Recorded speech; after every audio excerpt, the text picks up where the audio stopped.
Today began as day 15 without a speaker in the House, and this afternoon there was a vote for a new speaker, Ohio Congressman Jim Jordan.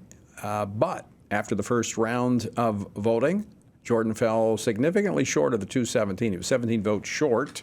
It was a weaker position than Kevin McCarthy began back in January. So what can we anticipate as this process continues? Joining me now to discuss this is California Congressman Doug LaMalfa.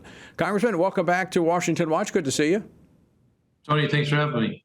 So it's gotten, the division, what I'm hearing and talking to members is that the division seems to have grown deeper among Republicans. Is that an accurate description, that there just seems to be just some, what has unfolded in the last 2 weeks has driven a pretty significant divide among Republicans?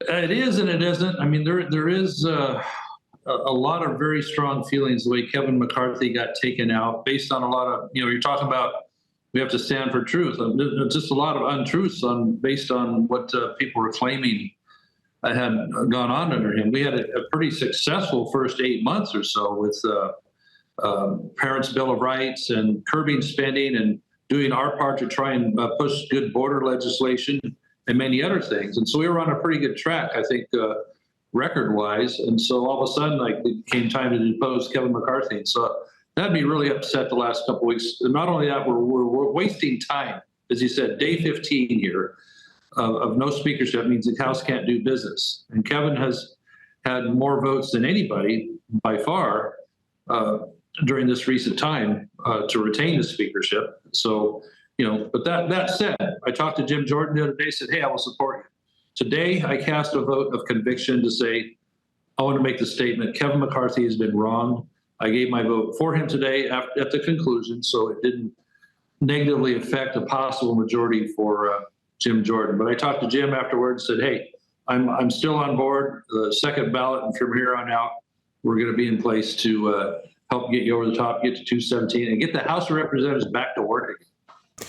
So there's this division that's there. I mean, as you described, a lot of people upset with the way it was handled with Kevin McCarthy. Not everybody happy, but I mean, you got 221 members coming from really different districts. That is a really tough job to manage all of those different expectations that these members have from these different districts. Yeah, you're absolutely right. You have, as you said, many different types of folks from different areas of the country with different, you got strong Republican districts. They can go to the wall on certain issues, and you have, 50-50 districts that if those members act in a particular way, they'll get thrown out and a Democrat gets elected, then you don't have a majority anymore. I know that all sounds like politics to normal people, but it does matter who's holding the majority, who holds the gavel, who is in the speakership. Because I got to tell you, if the Republicans had not been in charge of the House these last 9 months, then it would have looked a whole lot different with the legislation getting out of here. That would have been sent to the Senate, that they would have, been able to push through on the simple majority spending type issues, and would have been passed by the president.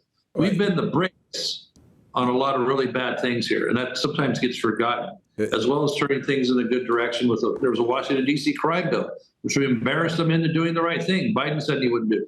The Parents' Bill of Rights, as I mentioned a while ago, and a lot more things are in the pipeline that we need to get done. But, we didn't get the appropriations done because some of the same guys that took McCarthy out would not approve decent appropriations bills this summer. So now all the appropriations gets run right to the end of the time. We ran out of budget year. So we had to do the CR, another 45 days of continuing resolution. And so that isn't what we want. We want to do the light of day appropriations committee bill process. And that's what the 45 days is supposed to buy us. Well, we've already lost, 12 days or whatever out of that 45 that is now going to shorten the window to get these appropriations done. And maybe, I hear there's a talk of now a 4-month additional continuing resolution. So that isn't helping us. We need to be able to settle down and do our work. So Congressman, we got about 45 seconds left. What's the process now? How is this going to play out days ahead? I saw Jim heading into a huddle with several of the New York delegation right after the floor vote. And those are some of the folks that haven't been able to support him yet. So, I think Jim's learning it takes to build the coalition. He's been doing great work on the Judiciary Committee, being a pit bull on these folks that need it with the Biden crime family and all that. So I admire him for that. He's a friend of mine, and he'll do good work. But as you said at the top, this is not an easy job because you got all these different cats of different stripes from different districts that you have to find that happy medium with. And there doesn't seem to be a happy medium right now with the handful that took down McCarthy. And then some on the, maybe the more moderate wing of things that might look at Jim Jordan as might make him nervous. So I know Jim is working with folks, and there's been some concessions he's made that have allayed some concerns. So I think he can get there. We just got to be patient a little bit. I hope we can have a vote tomorrow morning and get things lined back up and get a speaker, because we got to get back to work. Israel is going to have needs, as well as our budget issue and the poorest southern border we have. We got to be working on that. Doug LaMalfa, always great to see you. Thanks for joining us. And I'll just say this on the way out, as I spoke to some of your colleagues today. I think it'd be a great time for the Republicans in the House just to have a prayer meeting. We need some unity around something that's much bigger. We have some great prayer warriors, sir. We do have those. Thank you so much.